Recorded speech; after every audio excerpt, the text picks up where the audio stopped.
Welcome, everybody, to the latest Rock Show episode. It's Rock Show 216. I am Rocker Mike. We have Rob Rossi, top right. How you doing, everybody? Great. And we have a very special returning guest. It's Madeline Bocaro. How you doing, Madeline? Great. Thank you. Okay, we're going to jump in a minute. I just want to mention our new sponsor. It's an online school called Esoteric Academy. For those who watch Esoteric Atlanta with Bryce and me and Christina Clow, we talk about true crime stuff. You might be familiar with Bryce. She's fantastic. But she has an online school now, basically teaching Eastern philosophies and Eastern healing methods. She's very into that. She's trying to teach people that they can heal themselves spiritually. If that's something you're interested in, I know many people are into that these days. You can go to the Esoteric Academy website. We will put the link in the show notes. And if you give the code RockerMike69, that's all capitals, RockerMike69, you'll get a nice 20% discount on everything. Okay, what do you think of that, Rod? Not bad, right? It's pretty good, man. A 20% discount. You know, anybody could use that, especially with how everything is. Everything's so expensive, so everybody likes a nice little discount. Yeah. And Bryce is fantastic. She knows we have a good following, and you know, we're just helping each other out. But she's great. Check out Esoteric Academy. All right, so here we are, Rock Show 216, back here with Madeline Bocaro. If everybody pays attention, last year we had her on, and she was talking about her fantastic book about Yoko Ono, which I know she's still out there doing signings and all kinds of exciting things regarding this book. Madeline, I'm jealous. You know everybody. Oh, no. You know everybody. I know the people that I loved and admired, and being a journalist for a little while and hanging out at my father's place, Rock Club on Long Island. I got to meet so many of them and interview them and stay friends with a lot of people. So it was nice.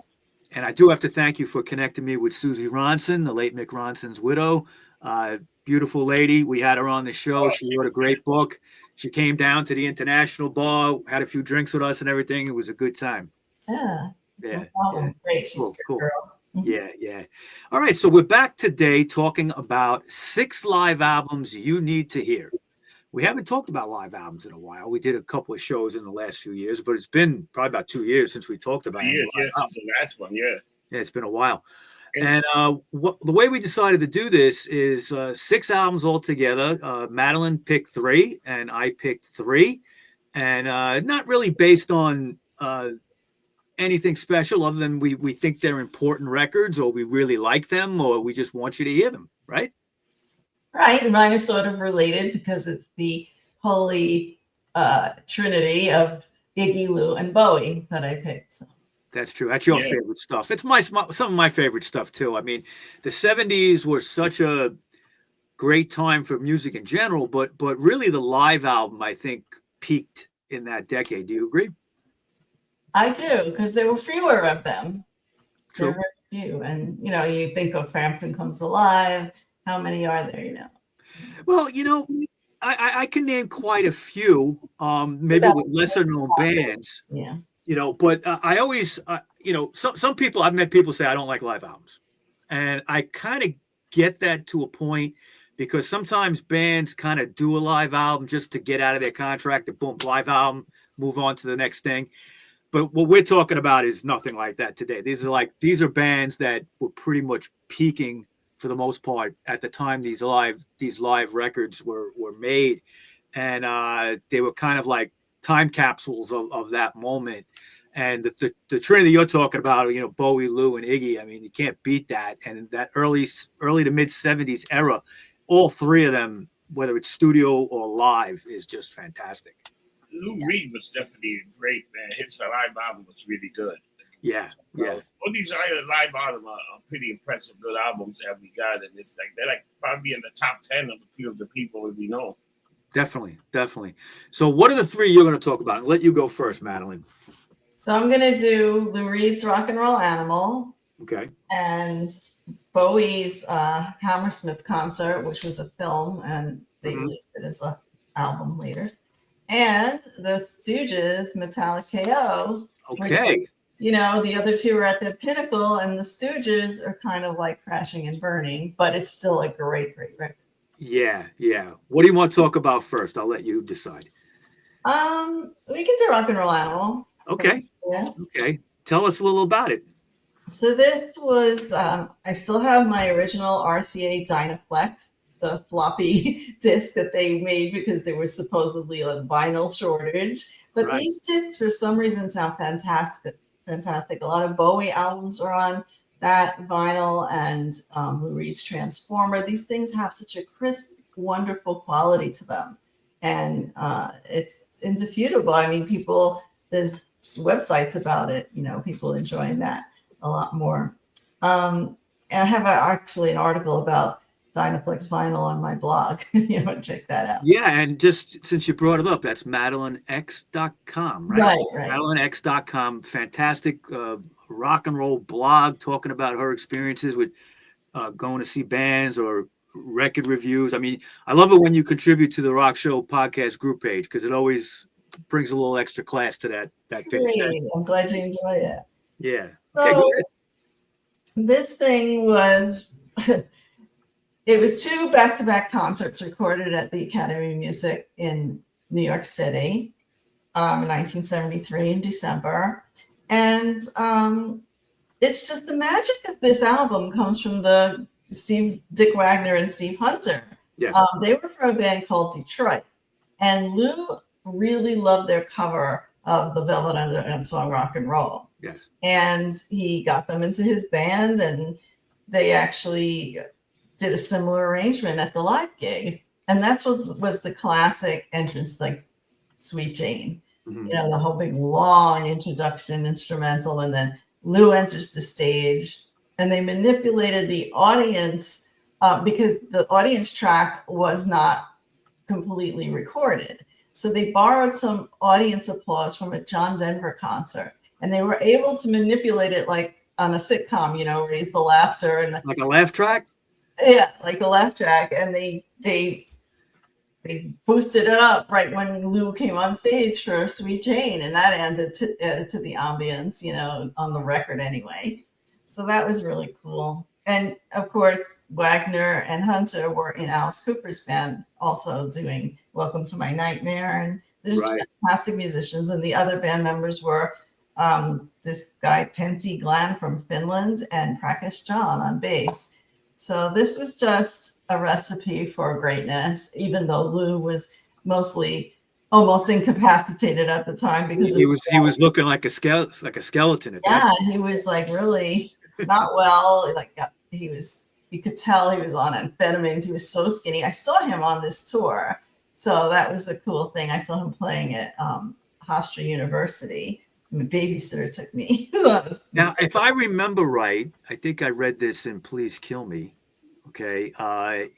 Is this the tour he had the swastika carved into his head? Well, he had that close cropped haircut, and whether he had it at that show, I don't know because I wasn't at that one. Yeah. But they described him as looking like a Hitler Youth who just emerged after 28 years in a Berlin bomb shelter.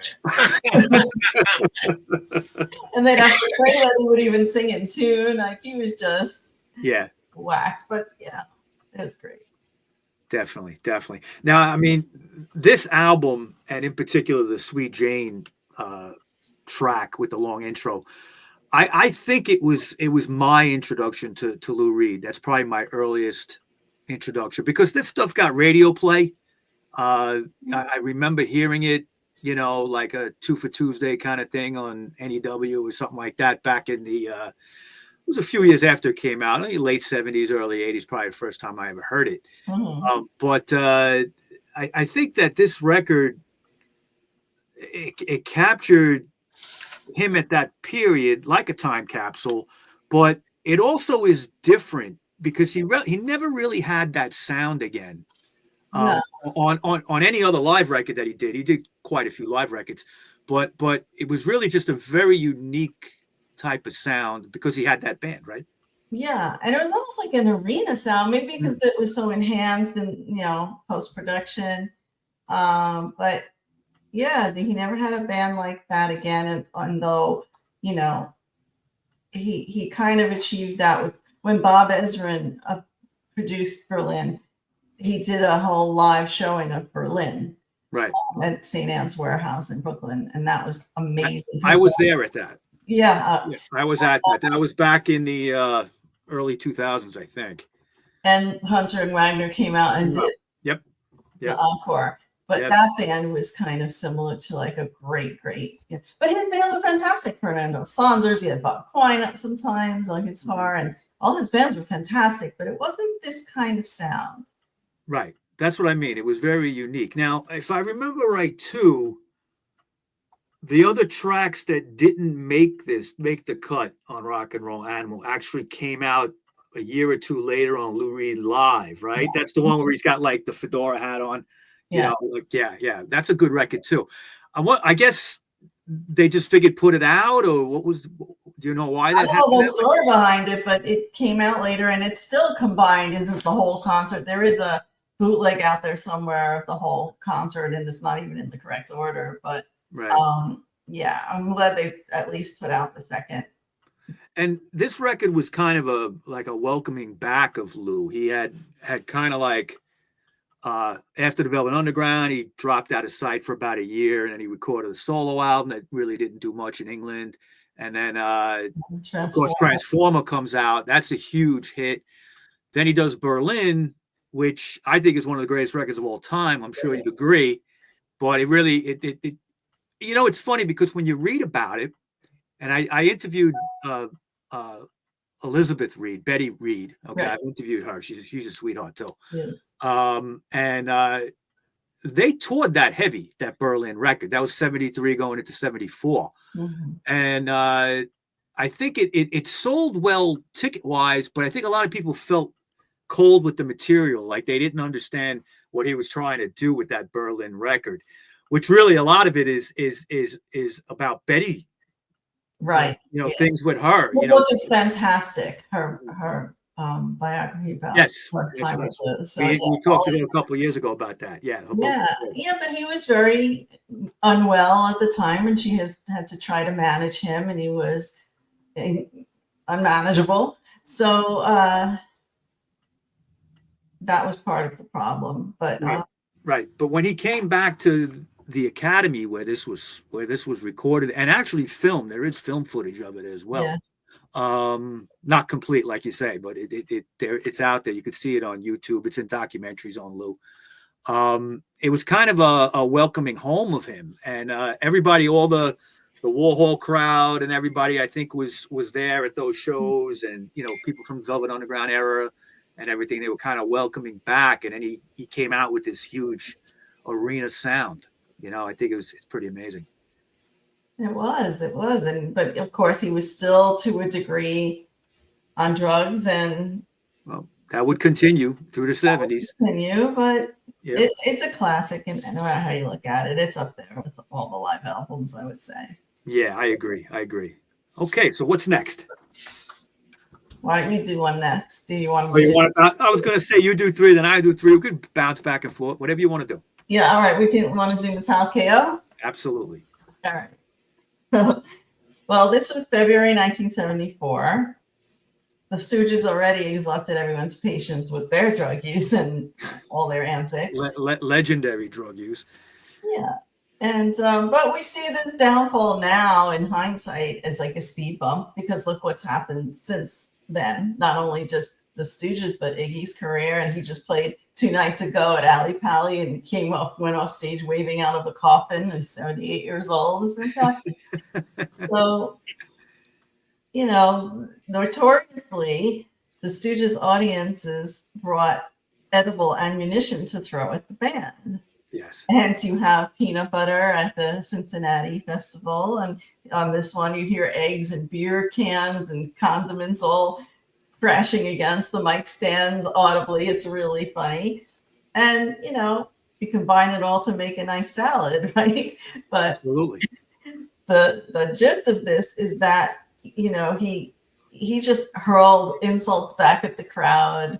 He was, you know, loving that everybody's girlfriend was like, he was in the girlfriend's laps and the guys were getting angry. He just loved stirring up that kind of craziness. But what he did was, he kind of irritated a gang of bikers and challenged them on the radio a few weeks before that he would, come to my show and see what happens to you. But it was more like what happens to Iggy, because this guy was like, they actually all showed up. A mountain man. He's like 6'5", and he's got a knuckle glove, and Iggy's wearing his little sarong and ballet slippers, and he taunted the guy a little too much, and he said he went flying backwards like a cartoon character. It just, that was that. But it's just funny. I mean, there's crazy quotes from Iggy, like little the banter in between the songs. Yeah. And he's just like, then he does this X-rated version of Louie Louie, which he usually does. When he gets pissed off at a crowd, you get 20 minutes of Louie Louie. Right. That's a sign he's pissed. Yeah. So good. Well, now it's actually, is it 2 shows put together? I think there's 2. Yeah, no, it's one show, but then later on it was Metallic 2 times KO came out as a double. Right. Now, originally, if I recall, this was a straight up bootleg. Okay. Right. It was released on Skydog Records in '76 by Mark Zermati. Yes. And then he got more tapes from James Williamson. And that's right. James Williamson had something to do with bootlegging it as well. I guess he was looking to cash in or something. Yes. Thank God it did. Yeah. And that came out in 1988. Right. And then they did a 40th anniversary thing in 2016 for Record Store Day. And I think it's on metallic gray vinyl. It's on Jungle Records. Jungle Records is a good label out of France. Yeah. So yeah, they played some songs for More Power at that one, and well, they played unreleased stuff too. They do like Cock in My Pocket or something like that. The way one show was October 6th, 1973, and the second show was February 9th, 1974. That was a second version of the release. Like it was a Metallic 2K. The February 9th, 1974 was 39 minutes, and then the October 6th was a 43-minute show. Right. And they got about like between the 2 shows, they got about 12 to 14 songs, which they're all iconic songs. Absolutely. Yeah, so that was the Scorpions that made history, knocking out Iggy at the show. And just you hear bottles. I think it's the only live concert ever out there that you could hear crashing bottles and fighting and all kinds of crap. That's pretty funny, man. It's funny. Imagine listening to Louie Louie for 20 minutes. I've heard it many times. Heard it many times too. I've been at shows where he has done that. I'm like, I'm banging my head on the wall. Next time this Louie Louie. It's amazing. That's pretty funny, man. Who was now the lineup for that? Obviously, James Williamson. But there was one difference in there, right? Wasn't there somebody else playing that didn't usually play, or am I wrong? No, it could have been. I'm not really. I think they didn't have. Well, obviously, they didn't have Dave Alexander. No. They had Ron on bass. Ron on bass. James on guitar. On drums. Who was on drums? James on guitar and Scott on drums. Scott on drums. Yeah. Okay. Did they have a second guitarist there? Not that I remember. Yeah, I kind of remember. I got to pull my. I have the Metallic 2KO somewhere. I maybe it's the second show that has somebody else. I could be wrong. Do you see when they did the remaster? It was from KO to Chaos, the box set. Yes.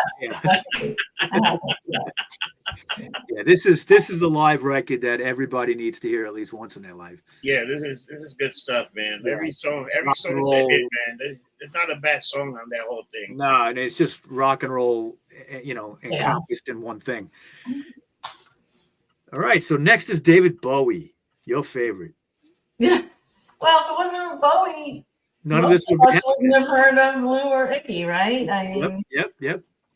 It's all related in a way. I mean, Bowie was a big fan of both of them and helped them along the way a lot. Totally, absolutely, no doubt there.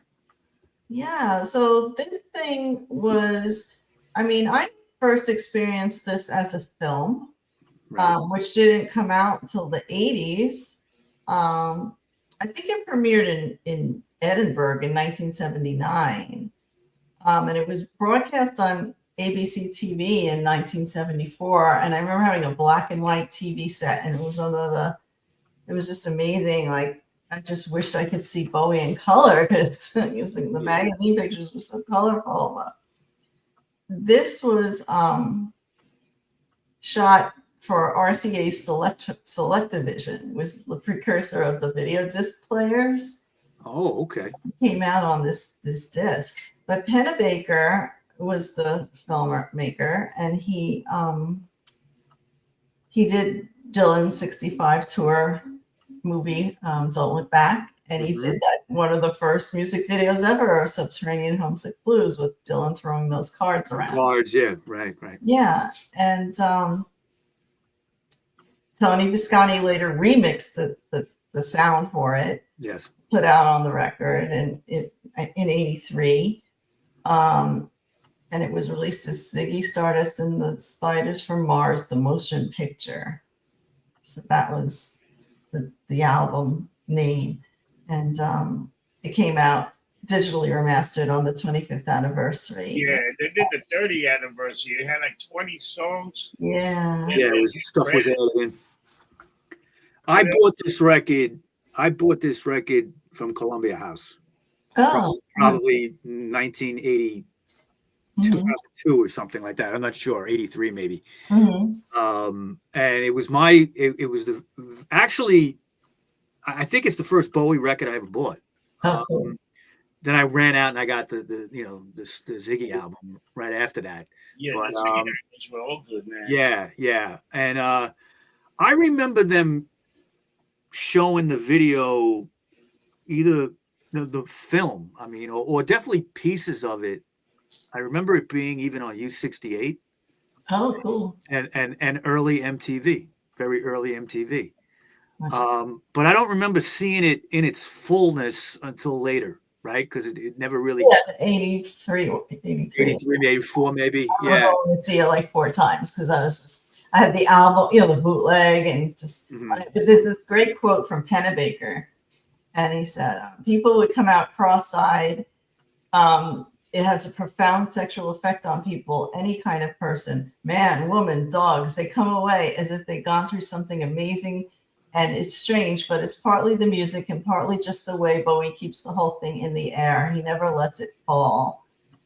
And it's just true. It was so magical, and the audience is enraptured, and they played that introductory music, Beethoven's Ninth, that was the static version by Wendy Carlos. Clockwork Orange. Yeah, and the scrolling credits at the beginning of the film are like replicating the credits of Andy Warhol's Trash. Yes. 1970, you copy everything. And then, of course, the Jeff Beck joining Ronson on stage. But that performance doesn't outdo Mick alone on Moon Age Daydream. And that's just the most. No, that's his song. No one can outdo that.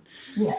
I love this song. Let's spend the night together, because he did a great audition, and he also did some Lou Reed. So it was pretty funny how that he did. Waiting for My Man is on there. Yeah. Yeah. So when we met at that library where Susie did her book talk. Yeah. A few years before, Tony, Zanetta, and Susie did a talk there, and they showed the Ziggy film.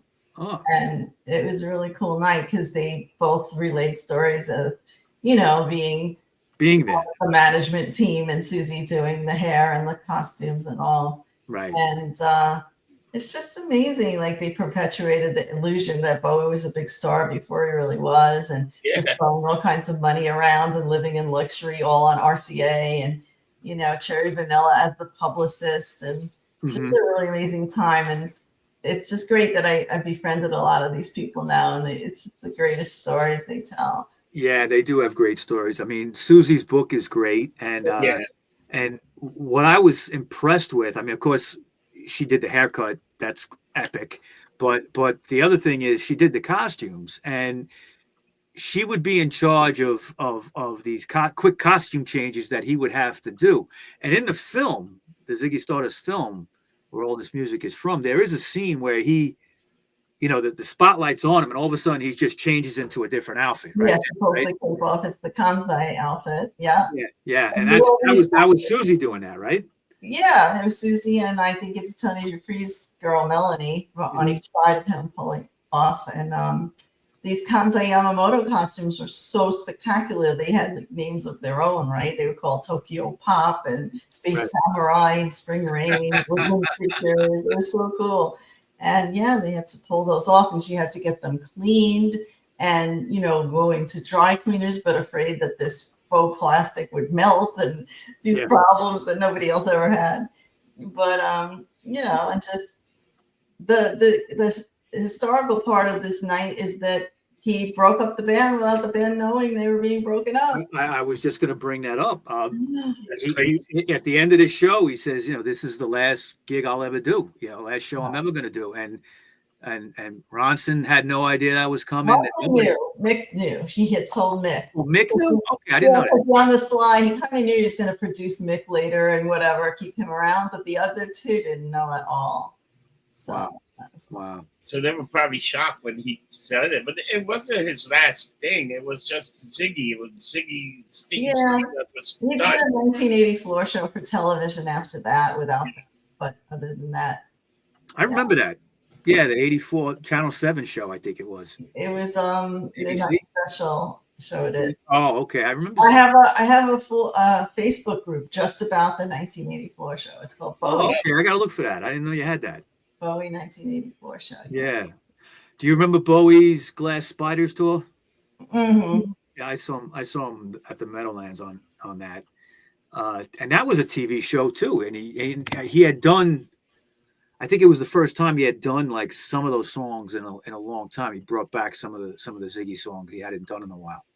Mm-hmm. You know, I saw Bowie twice, then and with Tin Machine. Oh, that was great. Yeah, at the World. Remember the World? I remember. Yeah, with Soupy Sales Kids. Yeah, and then Ziggy playing with Hunt and Tony in his band a couple of times. That was amazing. Right. You know what? I ran into David Bowie like years ago. I was at North Orleans Groceries, just seeing a band, and he was just there checking out the bands. He was with Iman or his wife. Wow. Whatever, they were there, and I'm like, I go to my buddy, that's David Bowie. And we were like there. He was just there. Nobody was calling him. Yeah, it was amazing. Did you ever meet him, Madeline? Not met. I was there in the studio when they were doing Saturday Night Live when he had Klaus Nomi backing him up and Joey Arias. Mm-hmm. And so we were, talking. I might get formally introduced, but we were talking about who did their makeup, and it was like spectacular. That was another classic day in history. We were at the rehearsal at the 2:00 performance, or whatever it was, 2:00, 4:00, and then the live show aired at night. And we saw him, doing his costume changes and coming out with that puppet attached to his body. He was wearing a green leotard, and they green screened it, so it was just the puppet. And that was amazing, just to be up close. He looked like wax. He really just looked like a wax figure. At that point, yeah. Was that his only Saturday Night Live appearance? I think so. He was on several times. Yeah. Okay, I remember that one. Later, yeah. Okay. All right. So that's your 3. Okay, and I got 3 now we're going to talk about. The first one we're going to talk about is an album that both of us definitely know. Okay. And I think it's I would put it in my top 5 greatest live albums ever.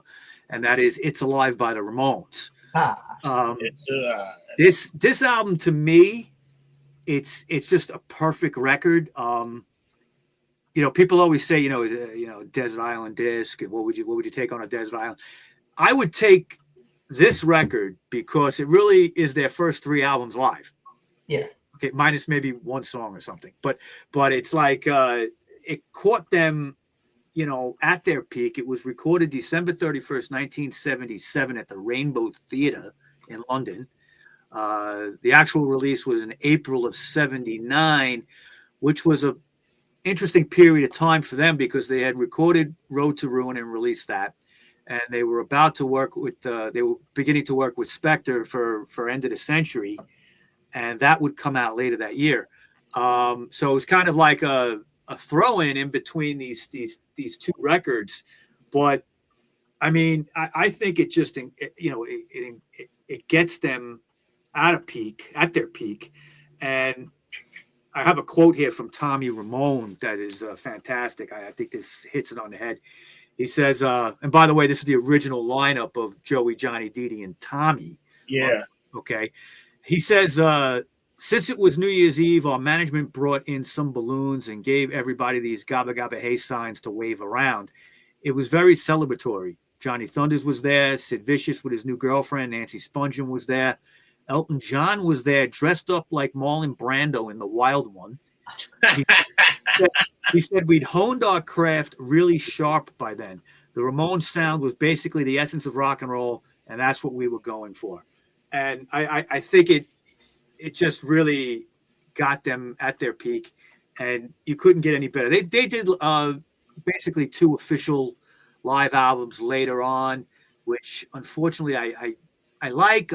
They're my favorite band, but they're just like Local Live. The production is pretty bad, and the Greatest Hits Live is good, but it was a later period, so it didn't have some of the early stuff like It's Alive has. Yeah. And really, I mean, I always tell people when they ask me, and sometimes I get a lot of younger people like, "Oh, you saw the Ramones?" I'm like, "Yeah, like 50 times," right? And they're like, "Wow, they're worshiping me like it's Led Zeppelin." And I always they'll ask me, what is a record from the Ramones that I should listen to get introduced? And I'll say, get this live album. It's it's a good album because it's a double album. It's really their first 3 albums live, okay, in the set list that they did at the time. It started with Rockaway Beach, I think was the first track. And it's just, nonstop, relentless, no banter in between, as the Ramones would know not to do. Just one after another, after another, after another. It was New Year's Eve, so it had to be insane. It had to be crazy. It had to be. I know one guy that went to that show. What was that guy's name, Rob? Remember we interviewed him about Slade? Oh my God. British guy. I can't remember his name off the top of my head.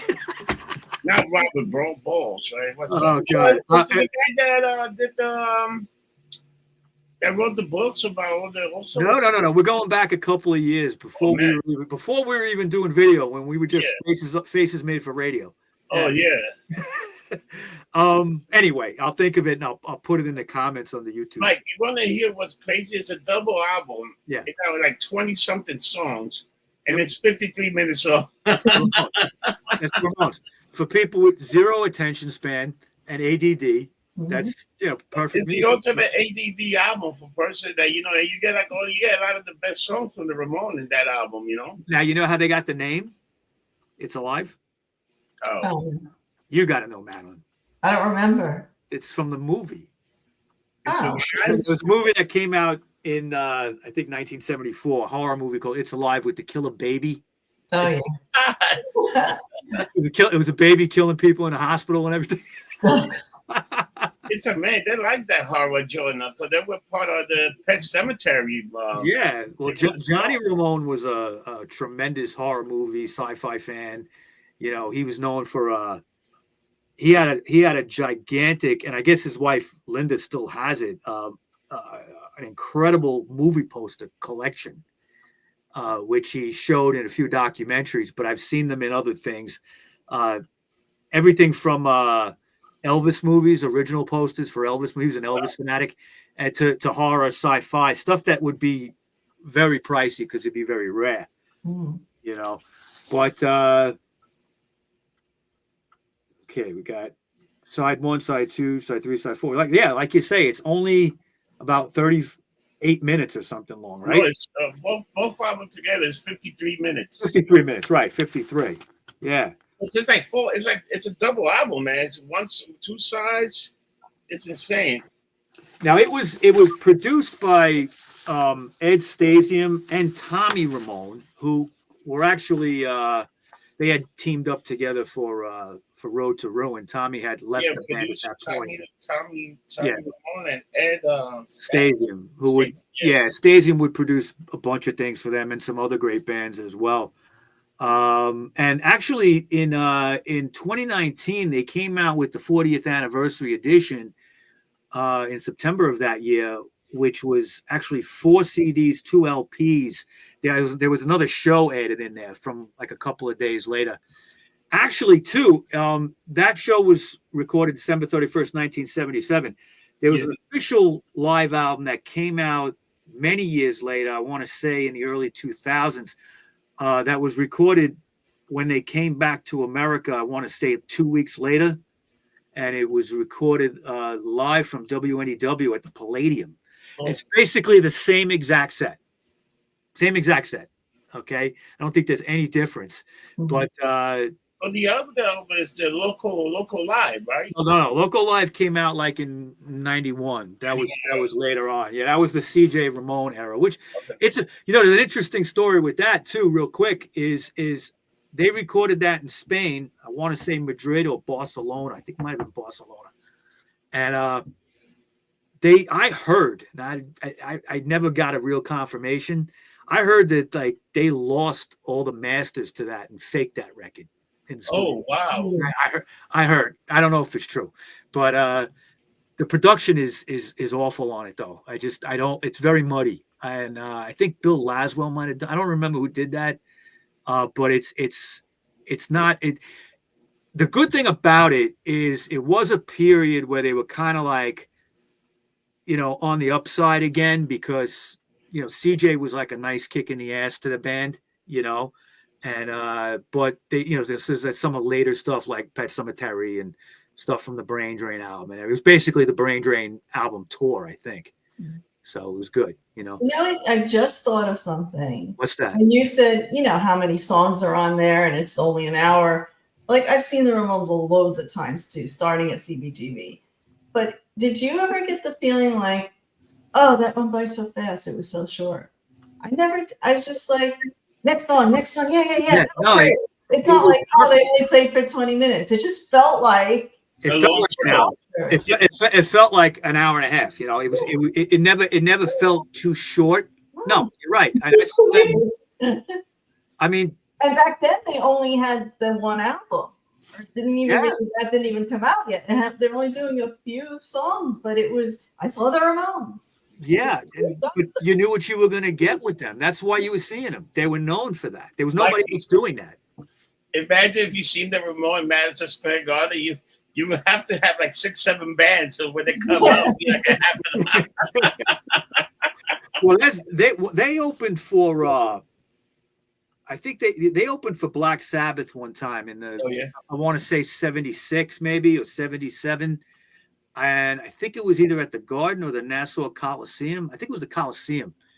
And they did it went over like a didn't go over too good. I used to see the Cramps all the time. Who used to open the Ramones or the Cramps? I don't remember, but I saw the Cramps used to open for them all the time. Yeah. We became good friends. I saw them like so many times with the Cramps. Yeah, that's cool. All right, so that's my first one. It's alive. Everybody check that out if you don't know it. So my next one we're going to talk about is another band that I think was peaking at that time when they recorded it. They were known for their live albums or live gigs, actually, really more than anything. And that's the Geils Band. And they had an album that came out in 1972 called Live Full House. And basically, the Geils Band, we did a show on them not that long ago. We just did one not too long ago. Yeah. I kind of like, sometimes what happens. This is the record album, the cover? Yeah, that's for Full House. Right. We did a podcast, a regular rock show about their whole history. And sometimes it's great. Like I'll think of a band to do, and it might be somebody that I haven't listened to in a long time, and then I'll play some stuff, and I kind of get back into them again. And that's kind of like what I'm at right now. It happens every time. Every time you bring an act up, I'm like, oh man, I gotta listen to that album. Then you wind up listening to 4 or 5 albums. Yeah, they have it. Right. And this record, Geils Live Full House, is probably. They have several live albums. It's definitely their best one. It's their first live album.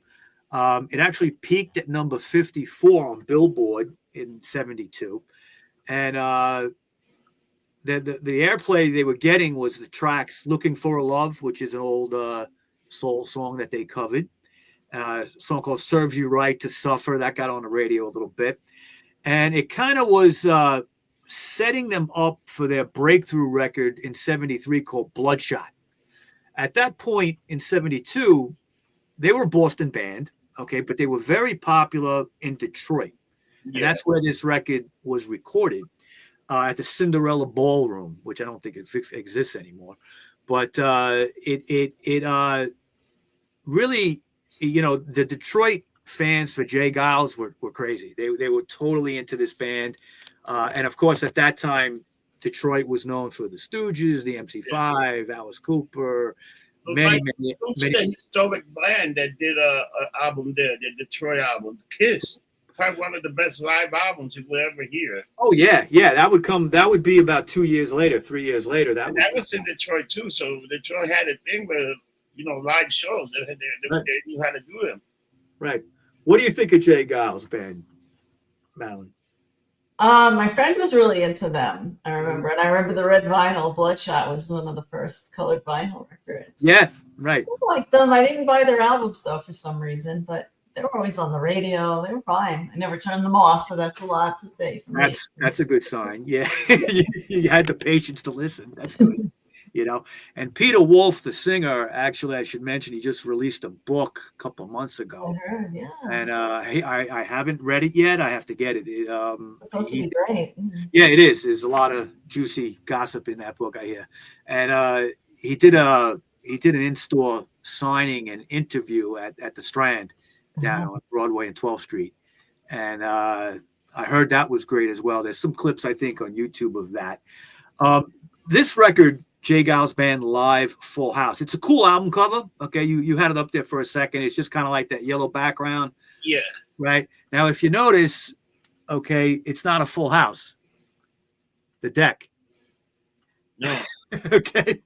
I don't know why they did it like that. It must have just been to screw with people when they're high. Okay. I thought they had all the J's and then the king. It's three jacks, a king, and a queen. It should be a pair right there. That's three of a kind. Three of a kind, but it's not a full house.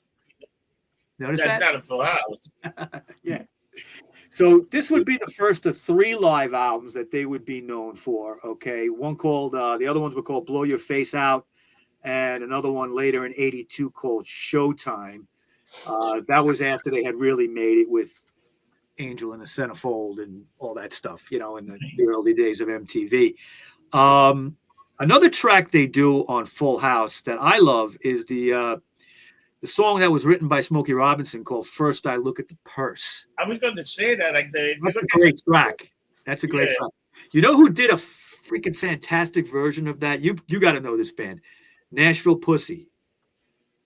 You hear them, Madeline? Heard of them, yeah. You never heard them though? No. Oh, one of the greatest bands in the last 25 years, I think. I mean, they're from Georgia, but they got their start pretty much in New York City playing like the Continental and stuff like that. And once they got signed, they toured with a bunch of people, Motorhead in particular a few times. Great band, and obviously will never get played on the radio because their name is Nashville Pussy. But as far as that song, First I Look at the Purse, I think the Jay Geils version is fantastic, but the Nashville Pussy one is good too.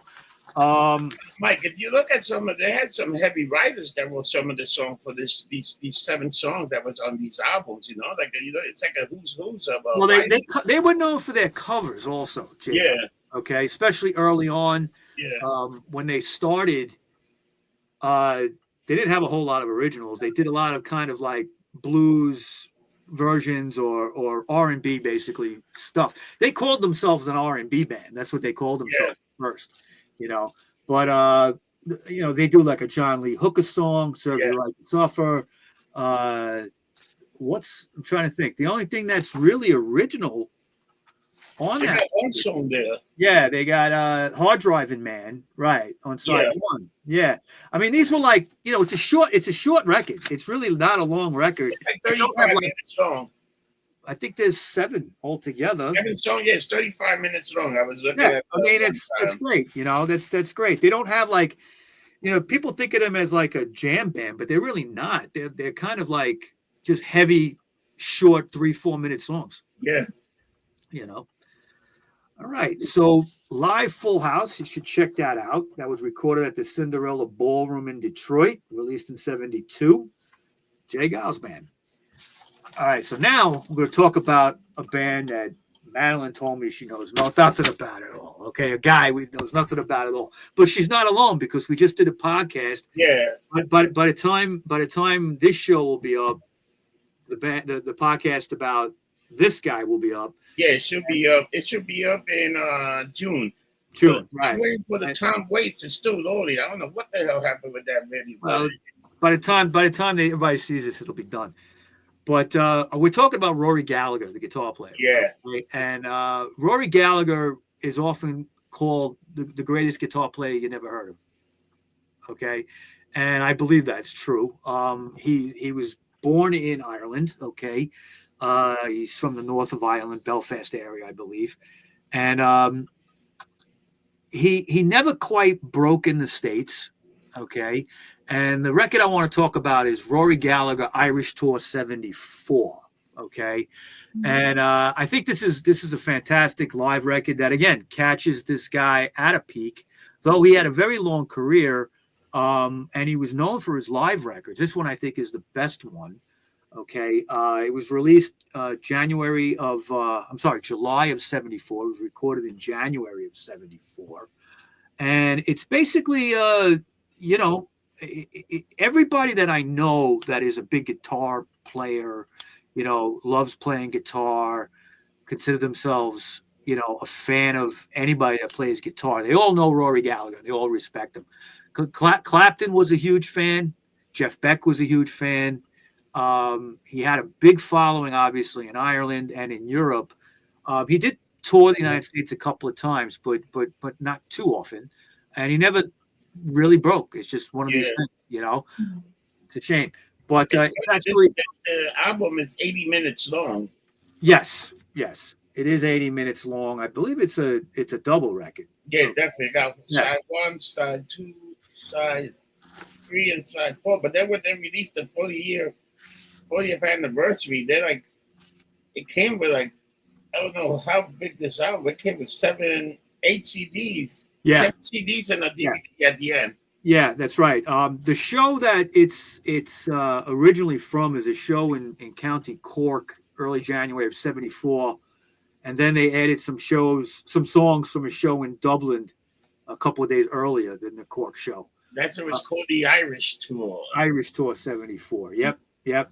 And, you know, definitely watch our podcast about Rory. I won't go into a whole big history on him because it'll take too much time. But, I mean, he was a guy that was from the north of Ireland, went down to the south, okay, and it was during a time of what was called the Troubles in Ireland, where there was a lot of the IRA, and they were fighting for freedom, and a lot of bombs and fighting and killing going on, like a Civil War type time to get rid of the British out of there. And often he was told, listen, don't tour, you're going to get hurt, okay? And he didn't care. He kept touring, all right? He had a lot of fans. People would come out. Thank God nothing ever happened at any of his shows that I know of, other than maybe some drunkenness, but that's about it. Which would definitely happen at a Rory Gallagher show. Yeah, you don't get lumped up. Oh, yeah. Interesting, too, is and I'm sure you're familiar with this. You know, Ronnie Lane had that mobile studio that everybody used. Okay, everybody from the Stones to I don't know, Small Faces, obviously. I mean, he had this mobile studio that would be utilized. I think Foghat used it on one of their records. A few people used it. We mentioned it a few times, and they actually recorded this album using that studio. Funny. Yeah, definitely. Gallagher was a guy that didn't like making studio records. He didn't have patience in the studio. Okay. But he loved to play live. So he has quite a few live records to show.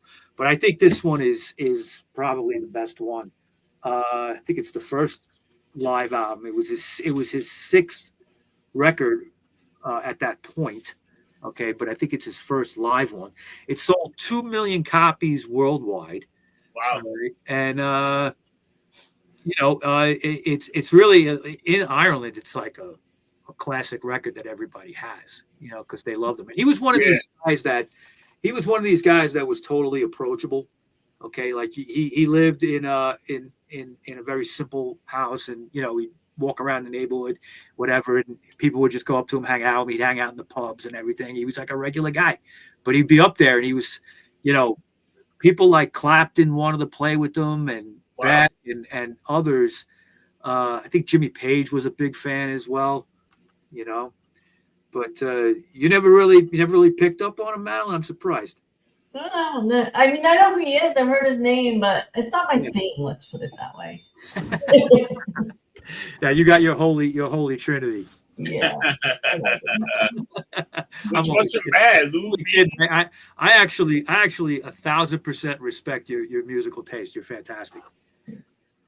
So, all right. So we talked about 6 records. Okay, and I think these records are very important. Everybody should check them out. Madeline talked about RockNRollAnimal by Lou Reed, Metallic KO by the Stooges, and the Ziggy Stardust and the Spiders from Mars live at the Hammersmith Odeon, which is the soundtrack to that same film. Yeah. I talked about It's Alive by the Ramones. I talked about Jay Giles' live Full House and Rory Gallagher's Irish Tour 74. So the 70s was such a great era for music and particularly live stuff. You didn't even specify that we were doing 70s, did you? Like we just picked up from I think we just did that on accident. Yeah, that's right. That's pretty amazing because you know what? Yeah. Those are some of the best recorded live albums you could have, man. They were really good. Like if you listen to them, you just go back into that era, and you'll just be like chilling, hanging out, listen to some great music. And none of these albums are bad. They're all very good albums, actually. Cheap Trick, Budokan. Cheap Trick. We got to throw Kiss in there. I like to shit at Cheap Trick. Do you really? You don't like Cheap Trick? That record's great, though. I know it's good. I hate this. I used to always tease about them and make fun of people that would listen to them, but I would listen to them. They're like they're a band that just never gives up. I mean, the stuff they even had recently is decent. I love their most recent albums. Yeah, they're great. Yeah, they got it, man. They just got that. They got it. Yeah, and now they got Rick Nielsen's son is playing with them now. Well. Oh, that's right. Yeah, because Bunny Carlos, they had that whole breakup. You hear about that? Yeah.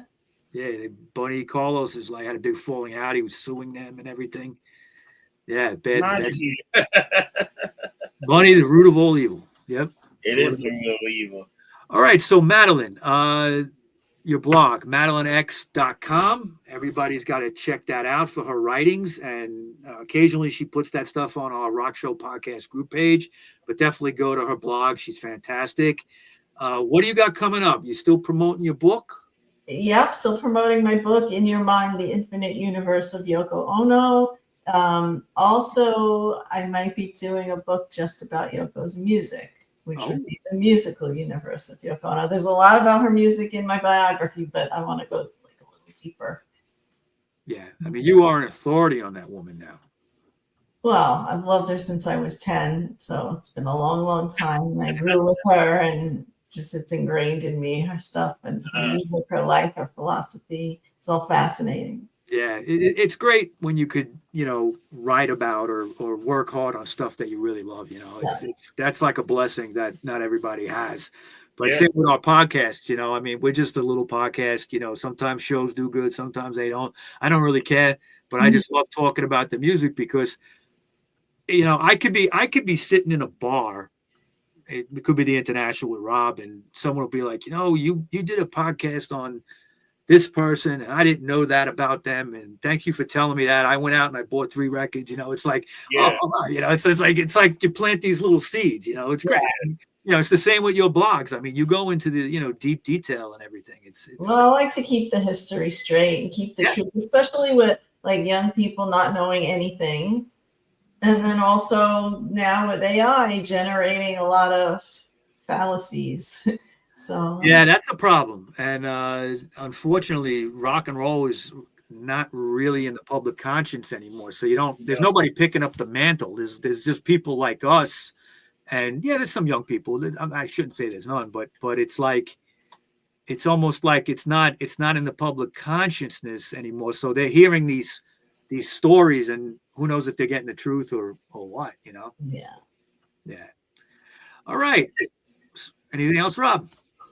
I guess that's a wrap. Everything was good, man. 6 albums that you need to hear. Mm-hmm. Excellent albums, and if people want to hear them, they're all available on Spotify. You can even get to find the DVD or the CDs or any of these albums. Actually, YouTube's a great place to start for some of this stuff because it's on there for free. And also, like you mentioned, the Rory Gallagher, that whole box set is actually, I think, on YouTube. I was listening to it. Yeah, it's like 7 hours. It's like 7 hours long. I'm like, I had to turn it off after like 2 hours. I'm like, I had enough. But anyway, what do we say at the end of the episode, Rob? We don't get drunk. We get lumped up. Thank you, Madeline Bocaro, for being on. We'll see you soon. Thank you, guys. All right. Take care, everybody.